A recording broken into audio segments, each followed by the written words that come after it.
Hello, welcome back to my 3,000 gallon koi pond.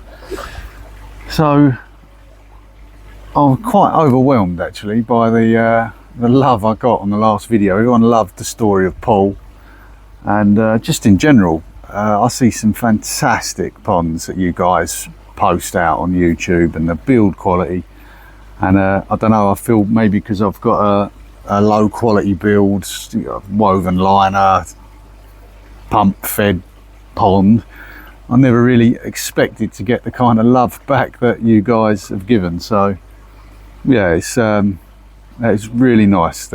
I'm new to YouTube really, and yeah, it's quite overwhelming really, just the response the pond got. So I can only thank you all for the kind comments. You know who you all are, the ones that commented, so thank you for that. But yeah, so everyone seemed to really enjoy the story of Paul. So I thought, well, I've got a few stories for the pond. Perhaps I'll tell you another one. There's another fish in here. That is it's the big chag. I hope you can see, you might be able to see that great big scar down on the bottom there. And let me tell you about that. So he was part of the original collection. So a group of some of the first koi that I've ever had. And the first year that I got the pond, it was quite cold, it was probably March. The first year that I got the pond, everything went fine. It was an established pond, so the filter had been running for 5 years. We kept the media wet. I didn't really get much of the new pond syndrome stuff, a little bit, but nothing mega.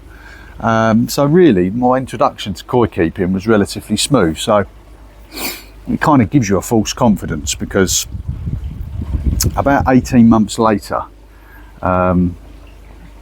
this is now the next summer, there's some ducks land. So I mean, I'm just an animal nut, right? I love all animals. I've got dogs and fish and chickens, and I love animals. So these ducks land, I thought, oh wow, yeah, ducks, had a male and a female mallard duck, and I thought, I'm going to build them a duck coop, and I'm going to keep them, and they can be my pets. So, I mean, if you know, you know. With ducks landing in your pond, it's a no-no. But me being naive, I've built these fuckers a coop, and I've bought them duck feed, and I'm trying to keep these ducks in my garden. Well, ducks go through a little thing called molting around that time of year, and basically the male ducks, they pair up with a female, and they're trying to find somewhere to breed. They find a little body of water, they normally breed with a female, then they all bugger off together and leave the female at it. So that's probably what was happening there. They were never going to stay, and sure enough, they buggered off. Well, that was probably in the May, and I was disappointed. I was like, my ducks have gone. So that was that. By August of that year, I had my pond, my fish were in such a bad state. I was in disarray. I didn't know what to do. I will be completely honest and open with you. I didn't even know I needed a microscope. I didn't even know about parasites. I just didn't know. I didn't even know. I've not experienced it, so I didn't even research it. Anyway, I took to Facebook. I photographed the koi. I netted a few of the worst ones, and I photographed them, and I just got hammered. I got battered. People were bashing me. People were telling me I was an idiot. People were telling me I should have got no business keeping koi, and made me feel terrible. You know, I didn't know. I didn't know what I was doing, and my fish are all mullered. Put it in perspective, a couple of the fish, they look like they're doing an attack by an otter. That's how bad the parasites had. The sores that were on the fish were so big and so deep. They just looked horrendous. So I'm in bits. I don't know what to do. I'd tried treating the ponds. I'd been to fish shops, and I'd said to them, like, this is, at this point, by the way, I'd not bought any koi other than what I had in the original collection, so I hadn't any relationship with any koi dealers, so I don't know anyone. So I'm turning up to random shops, garden centre shops, asking for advice. I'm getting sold. I think I put Alprex in, I put salt in, I don't know, just whatever they sold me I was putting in, which was doing nothing. Shortly after the Facebook post, I mean, this thing had hundreds of comments. 90% of the people were bashing me. A few people were trying to give me some advice, but 90% were bashing. And I got a private message from a fella. Now, any of you old school koi keepers will know this name. And it's a bloke called Lee Burrows. Now, Lee used to have a spread in the original koi magazine, Koi Carp. He used to work quite closely with Paula Reynolds. He'd been in the industry for decades. You know, he's forgotten more than I know. And he messaged me and said, do not bash them fish on the head, because the main topic of what was happening in this thread of this post that I put on Facebook, everyone was telling me to bang all the fish on the head. They've gone, they're past it, they're mullered. So he messaged me saying, do not bash any of them fish on the head. Put his mobile number down and said, call me, I can help. So I called him straight away, and at the time he was, I don't even think he's doing it anymore, but he was basically like a koi doctor. So he'd drive around and fix ponds, help ponds. I don't think he did maintenance or anything like that. He was more just on the health side. And he lives in Surrey, or lived in Surrey, I don't know if he still does, and I live in Essex. So he was at my door at 7 a.m. on a Saturday morning, and he brought this arsenal of kit with him. Every treatment under the sun. He had his microscope. I didn't even know you needed a microscope. He had books. He had A4 printed pages of photos of parasites. He had like a PowerPoint thing on his computer to show me. It wasn't just to come and help me fix the fish. He come here and give me a lesson on koi, and he taught it very well. I could understand it very easy. I'm there with my notepad, and he give me stuff to keep. He left me with treatments to do and a treatment plan. And basically, this day, he taught me all about parasites. He taught me how to treat each parasite. He taught me the magnification on a microscope to identify these parasites. He taught me how to use a microscope and why we needed a microscope. He taught me how to scrape fish. He taught me how to sedate fish. He pulled every single fish out. He started with testing my water parameters and taught me that this is your first port of call.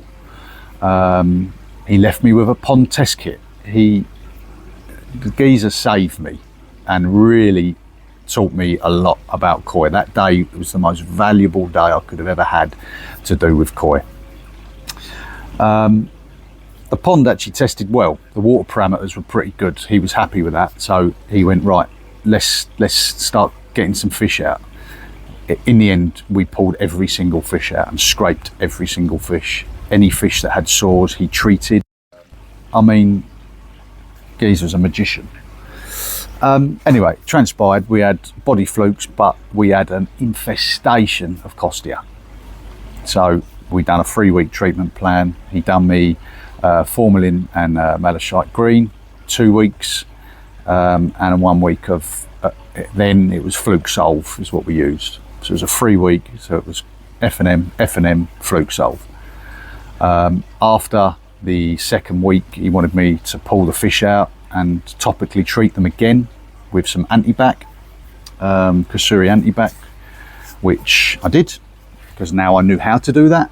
I bought myself a bowl and a net and all the stuff that I needed, and I did.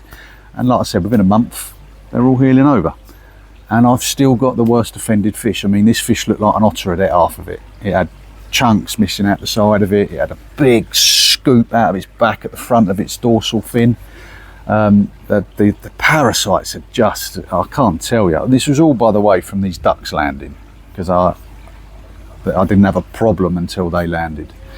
So let that be a lesson of any of you that have got ducks, please do keep an eye on your fish. If you do spot a duck land in your pond, be wary, be ready. Anyway, so I still refer back to my notes that I took from him. That was about 13 years ago, about 12 years ago, and the fish are still alive. Now let me show you this fish. So this has actually ended up being my biggest fish. Let's chuck them a bit of food, see if we can get them up. But it's ended up being my biggest fish. Let me show you.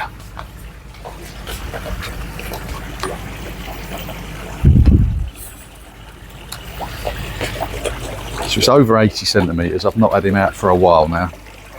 So let's see if we can find him. Oh, he's over the back there. He's just had a mouthful and gone down. Since the last update, by the way, I've moved on 9 fish. I probably didn't need to move on 9, but I'm glad I did. It's going to give me some more space for the little ones. It was 3 mirror carp, not the big ones. There's Paul, not Paul, and not Frenchie, the big mirror. They're still in here. It was 2 of the chags. Again, I've kept all the big ones. There's 2 of the smaller ones. A couple of manky sankies. A little. There's Frenchie, big old girl there. Here she comes. Here she comes. Absolute monster. Right. We'll get back to them other fish in a minute. So here's the fish in question. It's over 80 centimetres now. Probably don't look like that on the camera, but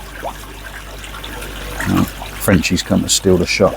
Don't know if you can still see the scarring on the bottom of her there. And right here, on the back here, the scoop that was missing out the back of this fish. I mean, it's healed up now, you wouldn't even know, even the scalation's back. But right here, about that big it was, about 3-4 inches. It's probably an inch deep. Like someone had gone at that with a machete. But Lee saved him. And with what I got taught, I've managed to keep him alive, and he's nearly 20 years old now. I know the previous owner of him had him for 5 years, and I've had him for 13, so it's nearly 20-year-old fish now. My biggest fish. I mean, ridiculously tame, not bothered by me at all. Yeah, that's my finger, mate. Right, just a beautiful fish, and I'm so glad he's still with me, and I don't care how ugly or scarred up he is, he'll have a future in my pond to the day he dies. But yeah, so back to the fish that I've moved on. My nitrites are down. It was just as expected, mate. There's a bit of overstocking, and since then, let's try and move around the sun, you can see them a bit better. Yeah, so since the stock levels have dropped, I probably didn't need to get rid of 9. I probably only wanted to get rid of 3 or 4 really to improve the nitrites. But I had some manky fish in there. I had like 3 little mirror carp in there. I've got 2 big mirrors, I didn't need 5. They were little, they were just taking up space. Some manky sankies, you know, I had a little soragoi that just never grew, just was about 35 centimetres and has been that way for about 9 years, like just eating food, and taking up valuable space. So anyway, I've moved on all my less desirable fish, and I'm happy now with the collection, and I've probably got a bit more room now to pop 1 or 2 choice fish in. Like I said, I wanted to improve the quality of the collection, so now I'm thinking I'd like to get a real high-end kahaku and a nice high-end shower. I've got quite a few showers in there, maybe 2 more kahaku. Over the last few years, I've just really got a rock on for some go sanki. So yeah, it's looking good. I've had some great suggestions, by the way. So the main suggestion being backy shower. Now, as mentioned in the last video, I'm pump fed. The downside of being pump fed is the pump is before the filter. So for me to push water over the backy shower would mean I'm having unfiltered water going over it. Now, the location that the backy shower would only go is where that blade is, because that's the way the pond is configured, and that's the area that it's the largest area that would be strong enough to sit an half decent sized backy shower over there. And I'm not up for climbing across this little walkway every few days to clear out some filter floss to try and stop me media clogging up. I don't want it to become a bacteria bomb in there. So I mean, I thought maybe, so this blade here is just fed off its own pump. About 2 foot under the water there, there's a pump, and it just goes straight up to that blade. It's purely decorative.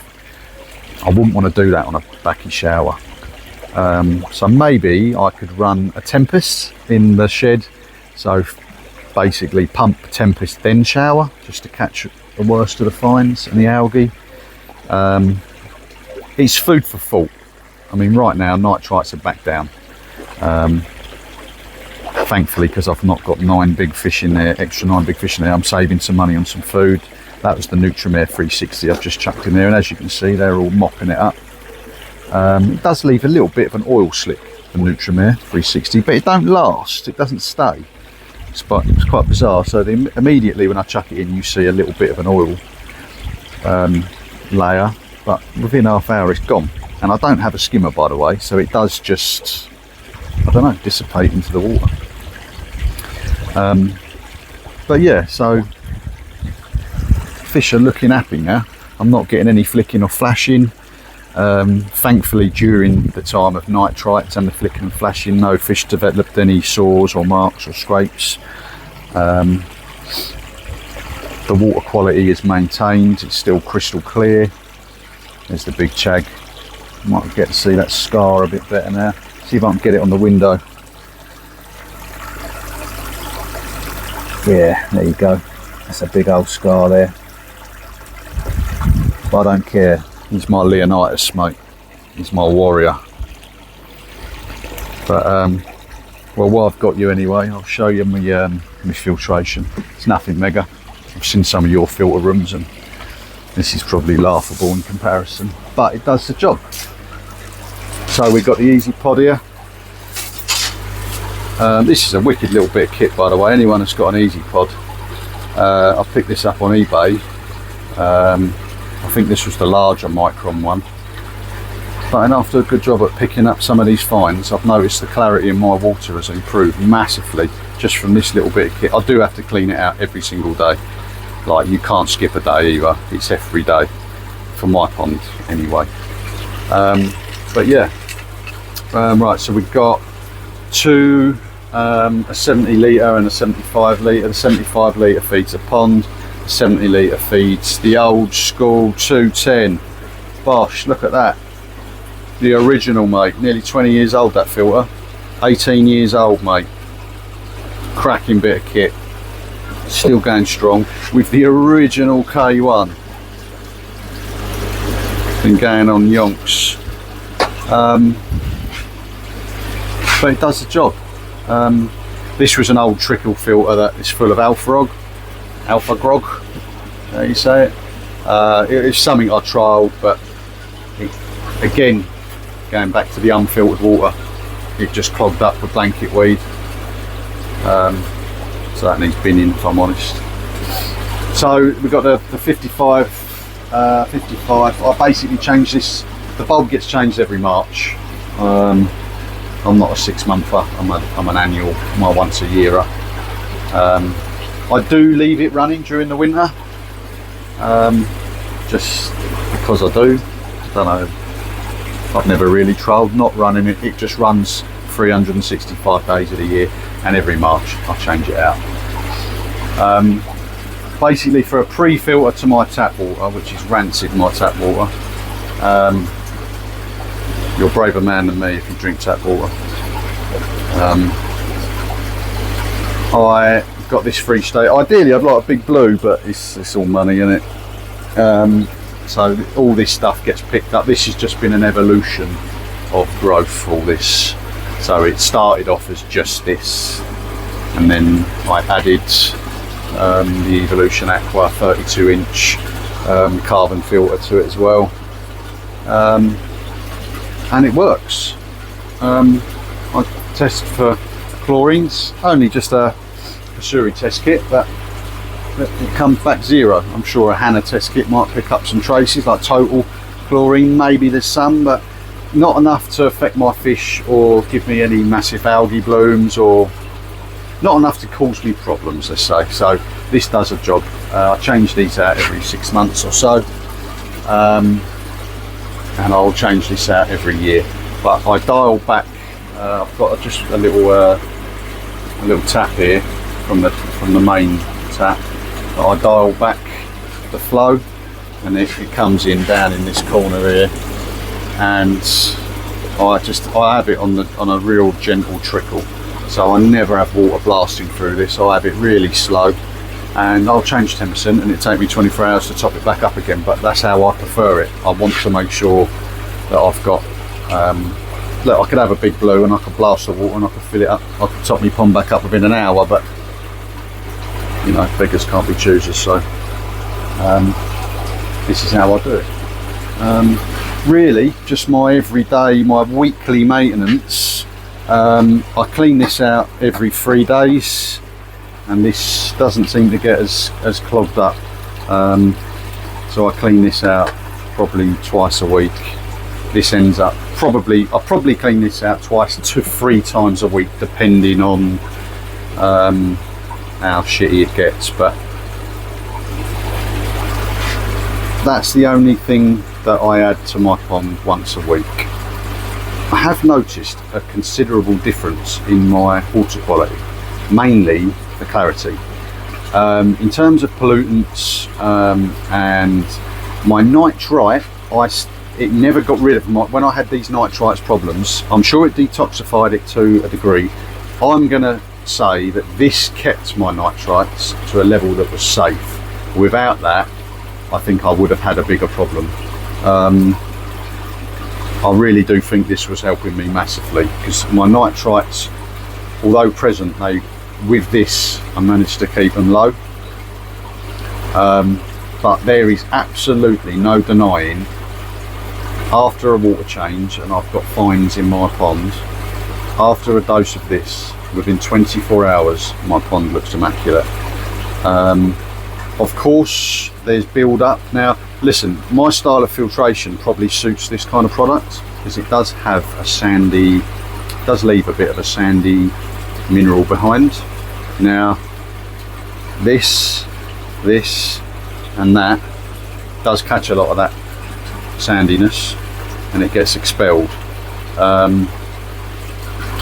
don't know how drum filters deal with this, whether it just whips it out too quickly. This probably doesn't. It probably stays in a bit longer with this kind of setup. So I don't know, it works for me. So I really don't mind the product. I do like it. And as you can see, again, 5 foot pond, and it's gin clear, so I can't moan about it. Now I'll turn the middle air stone off just for the video, really, so you can see the fish a bit better. But yeah, so really it's just an update, just to let you know the fish have been moved on, the nitrites are back in control. I've got space for a few more fish, so hopefully I'll get some footage of any new fish that go in. It might not be this year, it might do, depends on the mood. Leonidas is going strong, nearly 20. Lee Burrows saved him, and saved me really, because I didn't have a clue what I was doing, and I do now, thanks to Lee. So yeah, the pond's looking good. These days I have very little issues with it, because I know how to deal with them now, thankfully. Knowledge is power, and if you're in the koi hobby and you get some sound advice from someone that knows, don't just take it with a pinch of salt, because trust me, knowledge is power, especially in this hobby. Yeah, so thanks for watching, and thanks again for all your kind comments on the last video.